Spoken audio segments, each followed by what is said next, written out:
Firstly, thanks Mr. Amitabh, thanks Mr. Bhavesh and the D2C India Summit and Awards for having me.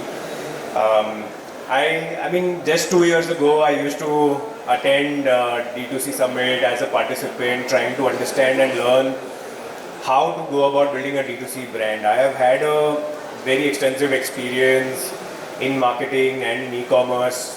Started my journey with engineering, soon realized I like the business side of things better. Ended up at Farmeasy did a large sort of journey with them for almost 5 to 6 years as a VP.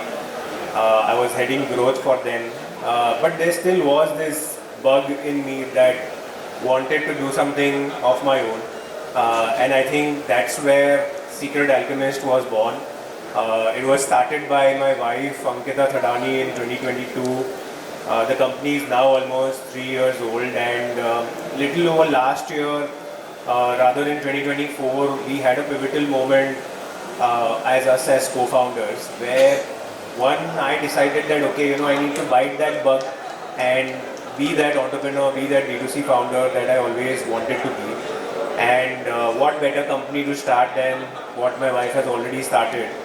And last year, we completely changed what Secret Alchemist was doing.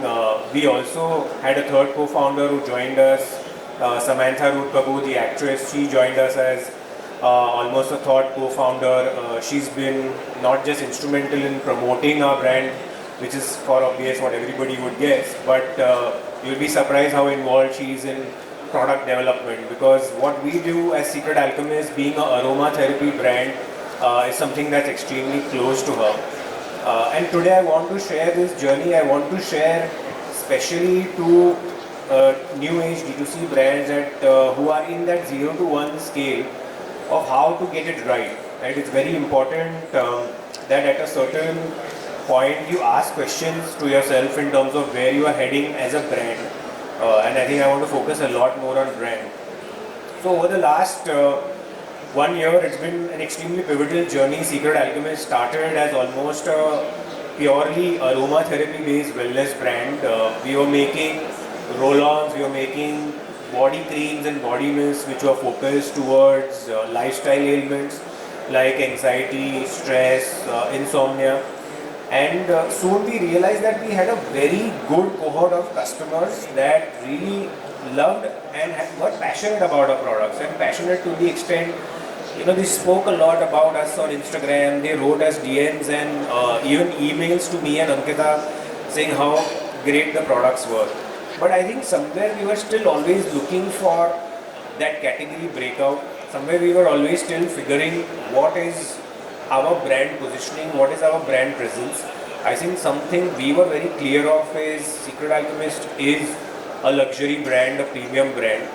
I think that most founders in their 0 to 1 journey make a mistake of chasing a lot of sales volume very quickly. We did the same as well. We did those mistakes where we tried to go a bit more massier. We cut our prices just to make it more accessible, affordable. While we reached our sales volumes, we still were not getting a category leader or category sort of share of voice. And I think somewhere that's where we started to ask ourselves that what do we mean as Secret Alchemist, what do we stand for us as a brand. And I think 3 words came about, and this is something each of you all should also be asking yourselves. One was luxury and premium, because we always use very high grade, therapeutic grade essential oil ingredients in our products. 2 was glamorous, because of course we had Samantha Prabhu as a co-founder, and at the end of the day we wanted to be this aspirational brand that everybody aspires for, that everybody wants. And 3 was clean. We wanted to stay true to what Ankita started, what her mother had started about 35 years ago, which is to use therapeutic grade essential oils, to use clean ingredients. And when we sort of came down to this, we realized that we had over-categorized ourselves. We had started essential oil. Of course, we had roll-ons is what we started with, but we started with body creams and body mist, and then we also had some other personal care products in the pipeline. And I think a big learning there was not to over categorize ourselves in the early days. And there's a big message that it's very important to focus on one category and then build it. We launched clean fragrances back in June 2025, which is about less than 4 months ago, and things have never been the same for us. We saw that category breakout, we doubled down on clean fragrances, and today clean fragrances contributes to almost 90% of our overall sales. We have grown 4x in the last 4 months just because we deep dived in one category and we stayed true to what we believe in, which is we are a premium brand, we have a glamorous brand positioning, and at the same time we are true to what we stand for, which is having clean ingredients. So our clean perfumes are made up of green alcohol and therapeutic grade essential oil. We don't use any harmful chemicals and stabilizers that would typically just unnecessarily elongate a perfume's life. We wanted it to be natural, and that changed the game for us, where we have that category for us has spiked what we have never seen a spike in the last 2 years of existence. And I think that's where my point being that narrow down to 3 things that work, that that your brand stands for. It's very important that these 3 things are visible to a consumer across medias, right? Whether you are sending even one email or a WhatsApp or an ad. Even we made that mistake that we ran ads which are very massy, which had unnecessarily a lot of color and maybe some video effects which look great, but we realized that that's not what our brand stands for.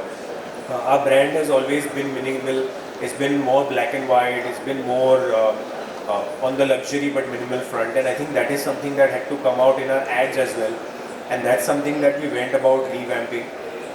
So I think just want to leave you all with that thought, that stay true to the brand positioning that you decide, stay true to what you are deciding as who your customer is. It's very important to know that. And third is make sure that whatever you figure out in terms of your brand positioning is visible across all the media, whether it is email, WhatsApp, Instagram, or even ads.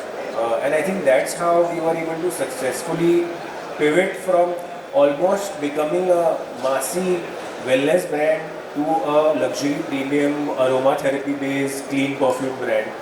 And today I can very proudly say that we are at a position where a year ago was very different. In fact, in one of the early interviews to Manu from Indiaretailing, from this team, I had shared that we want to be a 500 crore brand at the end of 5 years, and 1 year has passed, and I just want to say that we are on track. And I think that only happens once you narrow down and stay true to what your brand stands for. And it takes longer, it takes a year more, but put in that year, but just stay true to what your colors, what your design scheme, aesthetics, and the ingredients that you use in the brand. I think with that, I would love to leave you all with that thought. And thanks a lot for having me, and thanks for this session. I'll be around, I would love to interact.